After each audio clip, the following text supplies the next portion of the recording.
Lots more goodies arriving today. A little bit like Who's on First Base. When did it arrive? Not a proper workshop until you got one of these. For finishing off metalwork, this is what you need.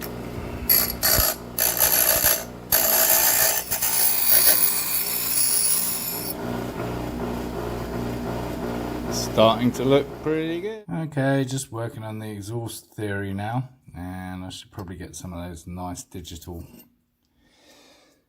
calipers, but for my own reference, that looks like just under 1 3/4 inches. This looks like exactly 1 7/8. So they're both outside diameters. So we need to find inside diameters that will fit that and convert. Then we need to work out how to angle them, of course, because that's at an angle. Unless we chop it off and just weld it straight on, we could do that too.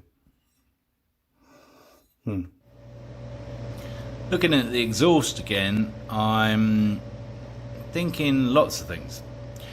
I've had a look online for various kind of, different diameter adapters and thinking about welding those in, and then I just looked for baffles. Honestly, although I'm trying to recycle the ones from the Triumph, there's no real need because baffles aren't exactly expensive, so by the time I've finished arsing around with that, I might as well have just bought some new baffles.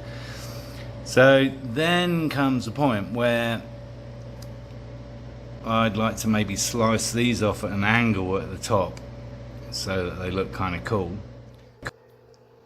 The only issue with that is that it would literally be blowing smoke up my arse. So that might not be a great idea. And before any of you grammar Nazis get on my arse, that is literally the right use of the word literally, okay? But I might start there because that's the first point. But then I might cut them off down here and have them blowing out the side if I can find some baffles short enough, because they're going to have to be about, 4 inches at the most on that bit of straight pipe there. This also arrived, which is one of the baffles I was talking about. Nice and short, fit in there, no problem. A little bit tight. So it might need some gentle persuasion to get in there.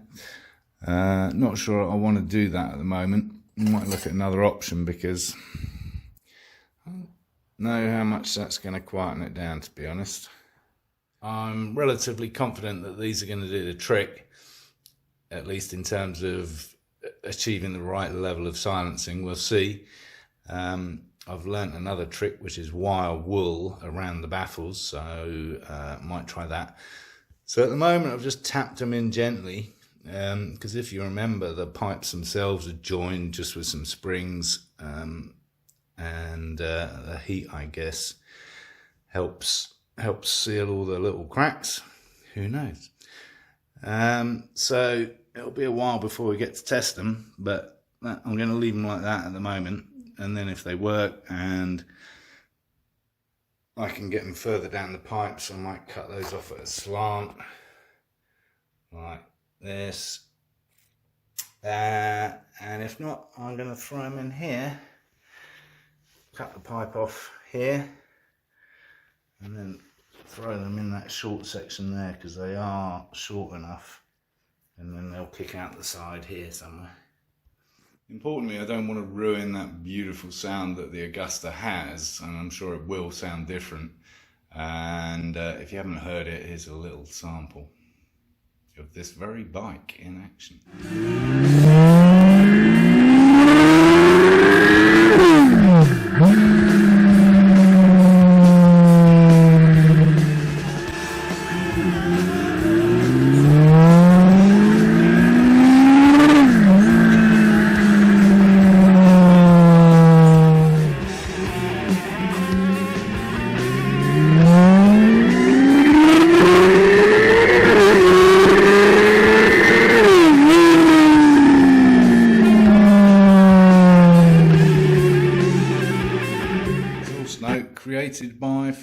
Lancia. No, actually it was Ferrari. Ferrari did a lot of work on the motor on this bike, including the exhaust, so I'm led to believe.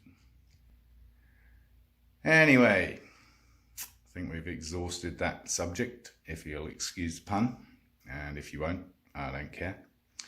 So let's move on to something else.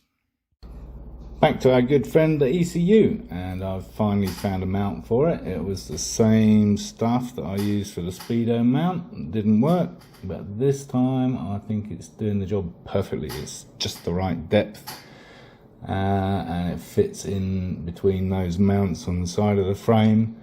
Absolutely spot on. I really was gonna try and use the original ECU bolts, because they've got that rubber bit in the middle, gives it a bit of suspension so it's not getting jarred too much.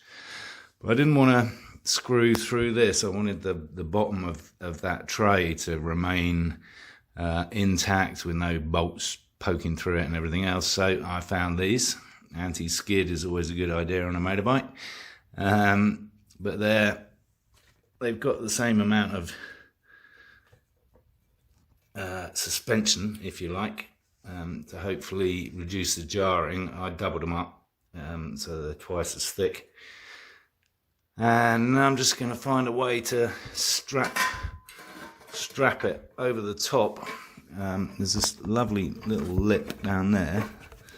You see that it's got a lip on the ECU, and that fits right under there, so that's going to hold it in place. Crazy idea number 342. The watch strap is obviously about an inch short, typically.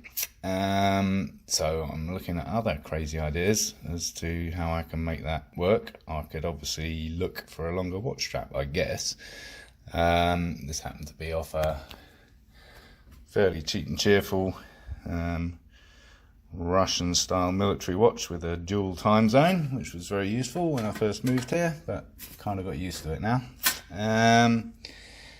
So luckily I have these dog tags kicking around, because the 25th anniversary of my company, I bought these fancy little USB drives, and they came with a dog tag too. So I'm gonna play around with one of those, see if that works. The best thing about this is that I get to use rivets. I love rivets, as you may have noticed on the interior trim of the Bel Air. These are all hand drilled and hand riveted. Yeah. So you can waste a lot of your life using blunt drill bits. Do yourself a favour, throw them away as soon as you find them. Don't put them back in the box. Funnily enough, some of my sharpest drills are some of the oldest that my granddad used to re-sharpen. I don't know if they were better quality steel in those days or something. I don't know, but they're still sharp. It might just work. They might still be a little bit short, but with a bend in them, like a 45-degree bend in that tab, that might just give me the extra inch or so that I needed. Getting templates right for cutting stuff can be a real pain, but so I started with this one, and then I realized that I needed an extra ½ inch down here and an extra inch all across the bottom, and another 1.5 inches on that end. So came up with this one, and and a kink in the top, and that one I needed, I don't know, another ½ inch down there, and that angle was wrong by 3/4 of an inch or more. So now we got this, and we'll try that. And there we kind of have it. It's about the right shape, give or take. So I might even be brave and cut that out of a bit of scrap, maybe an old license plate or something, just to see how it's going to mount up. But so here's the reason I'm doing that, thinking of doing that whole panel, is that really there's those existing mounts, so go to the outside of that one and then inside of that one, and unfortunately it covers up that nice kind of sexy part of the frame, but don't know what I can do about that really. I've translated that template, that final template, and the adjustment to show a little bit of that frame to this material, which I actually bought for the Bel Air, never used, and I've done it at this strange angle because there was an angle where the holes, the already pre-drilled holes, lined up with where I need to screw it through on those mounts on the bike, these guys. So it was just a question of turning the template round until those two holes matched up with two existing holes. And there it is, raw cut. Needs some tidying up before I make a decision whether I like it at all or not, but that's the general idea, and the holes worked out. I think we'll definitely get rid of that little bit poking out at the end. There's no point in having that. Yeah, I don't know. What do you think? So with the trim on top, I kind of quite like that. I'm going to leave it there for a little and live with it and see whether it grows on me or not. Thanks for watching again, and please make sure you subscribe to the channel, and there'll be plenty of updates coming soon.